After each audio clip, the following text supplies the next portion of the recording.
r/ask Reddit. What's something you've experienced that most people haven't? A cop called me back after giving me a $380 ticket. He told me he had acted rashly and in anger and told me to rip up my ticket, and he was doing the same. Wow, that's a really humble guy. Thanks for sharing. He really was a great cop. Even though he said he was mad, I didn't feel that he was angry with me. He just seemed stern. Then quite nice at the end. Plot twist. He didn't rip his ticket.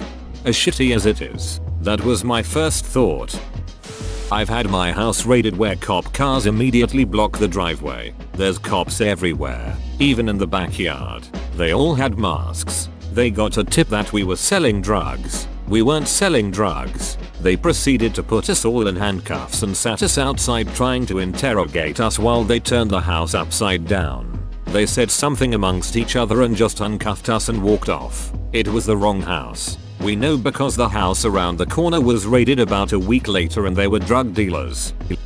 When you're sailing across oceans, the bioluminescence can get pretty powerful due to the lack of light pollution.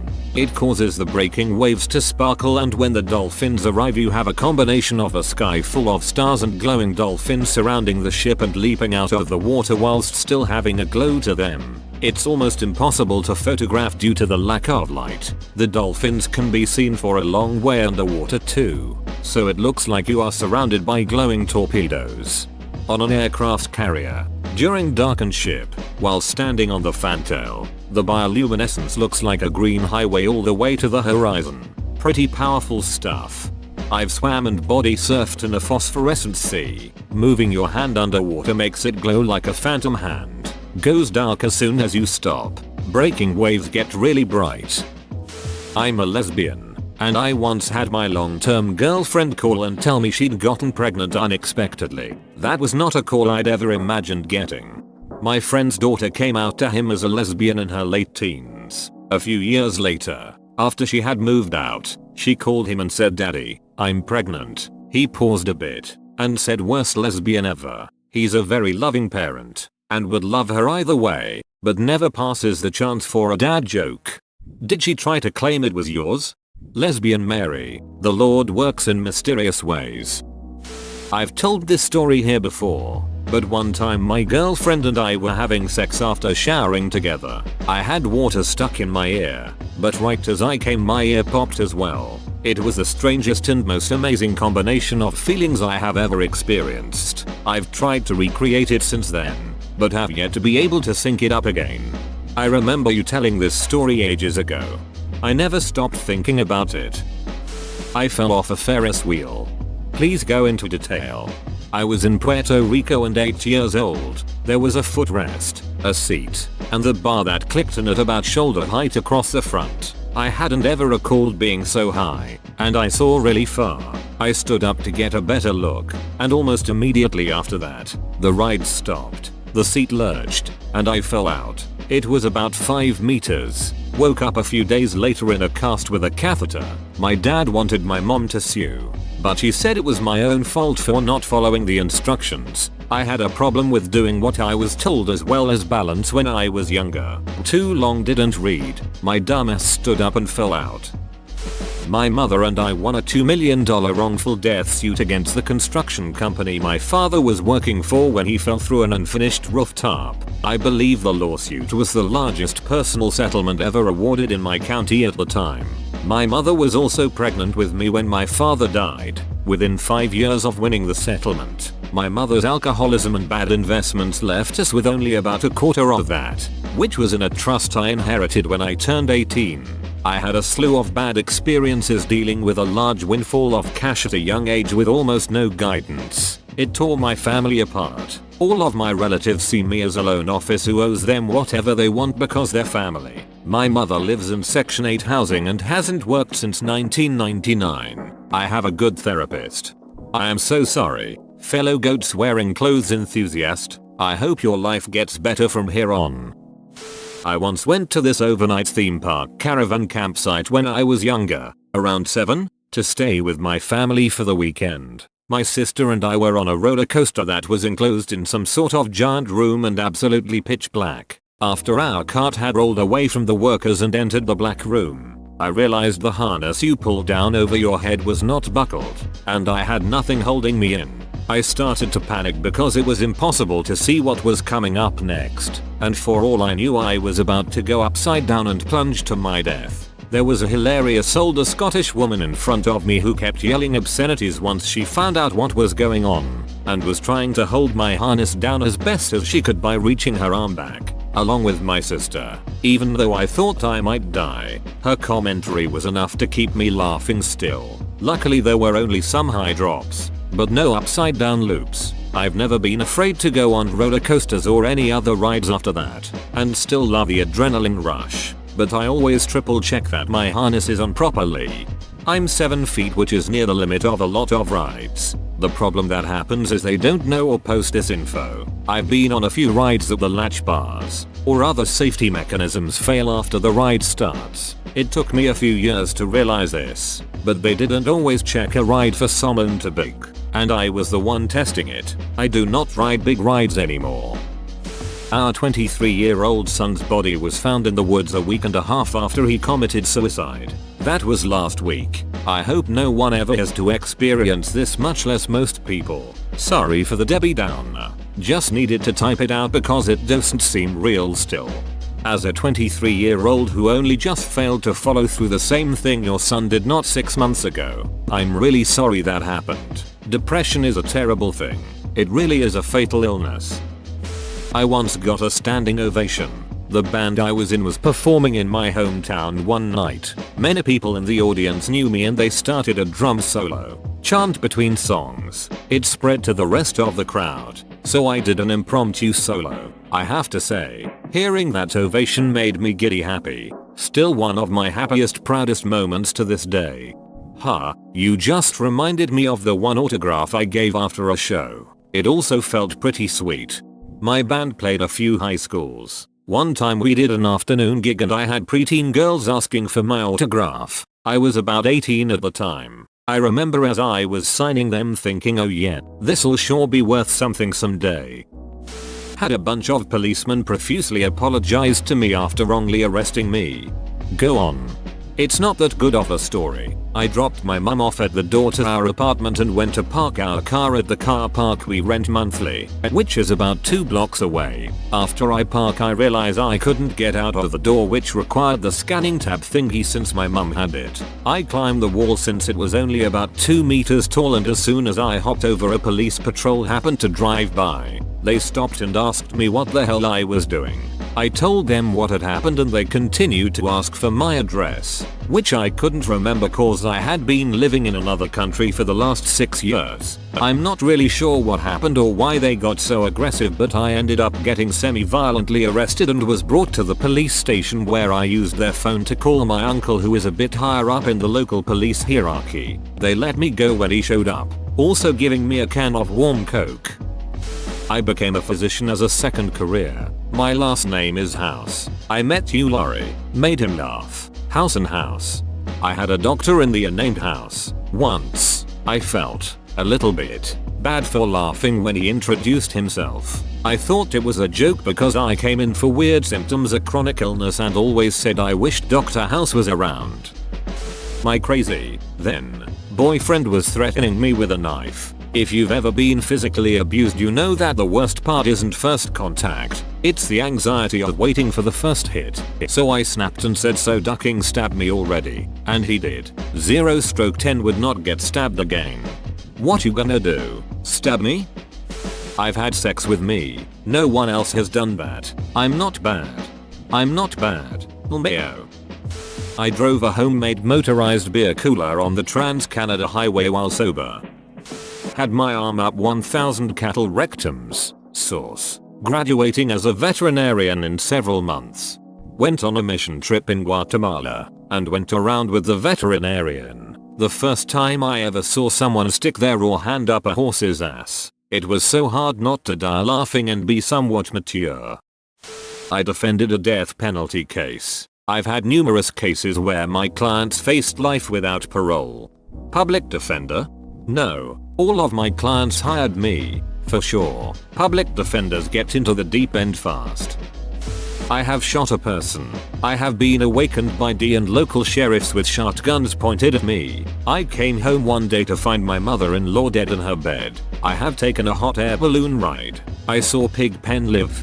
That's one hell of a day. Sounds like he was all out of bubblegum. I'm a student nurse for context. I was in the ICU for clinical rounds and watched an unconscious 96-year woman on the telemetry unit while her daughter was in the room with her. She went into severe sinus bradycardia, slow heart rate, and was on her way out. Her other daughter was rushing to get there after the sister told her the situation on the phone. After the phone call, her heart rate shot up and improved substantially. It was obvious she was holding on for her daughter, and it was amazing to see that such a thing was actually possible. After the daughters said their goodbyes, she passed holding both of their hands. It was simultaneously sad and awesome. After the daughters were gone, I experienced another aspect of nursing I hadn't thought about. Preparing the body for the morgue. You have to remove all lines, IV, PICC, catheters, and dressings, clean and tag the body, and place him/her in a body bag. Then, a special cart that has a compartment for the body to go in, to avoid strolling down the hall with him/her visible, is ordered. Pretty heavy and interesting stuff. I work as a CNA, and the first time I prepared a body for the morgue was surreal. Here I was, washing this person's body knowing that they had passed on less than an hour previously. I never thought I'd say this, but in the medical profession, you do get used to it. I don't know if you've been with a patient who was an organ donor who died with preservable organs, but the harvesting is more grueling than dead patients to me. That might be because family members pack into the room and insist that there is something more that can be done. And when it finally hits them that their loved one is truly dead and just being kept alive for donation, they break down. When there's a dozen people in the room, it can combo up real quick. Source: worked in inpatient pharmacy, had to prepare the medication to keep donors alive, and was friends with many of the ICU nurses. I rode in a helicopter across half the continent, a twin Huey. Huey wasn't a twin, he was a triplet, with Dewey and Louie. I sat on top of a car with my legs dangling down the windshield at 65 miles per hour, with a beer. I'm well aware this was beyond a stupid decision, but I was young and drunk.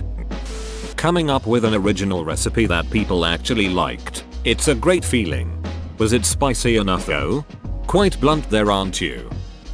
I took a red eye from NYC to LA once and chased the setting sun across the country. I've seen both Pacific and Atlantic Oceans in the same day. Maybe not all that rare, but special to me. Oh, and once I asked my brother to throw me a Hershey Kiss at a barbecue, and he unwrapped it and threw it at me. I caught it upright on my tongue from like 30 feet away. I'm oddly proud of that one.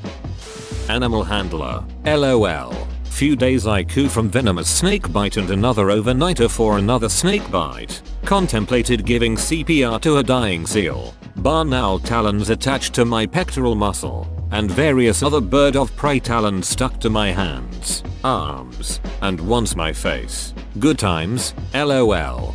What do you mean contemplated? A squirrel jumped up my leg and tried to climb me like a tree. I was having lunch at the park one day. Ducking squirrel hops on my lap, looks me right in the eyes and stole half my ham and cheese. Little bastards.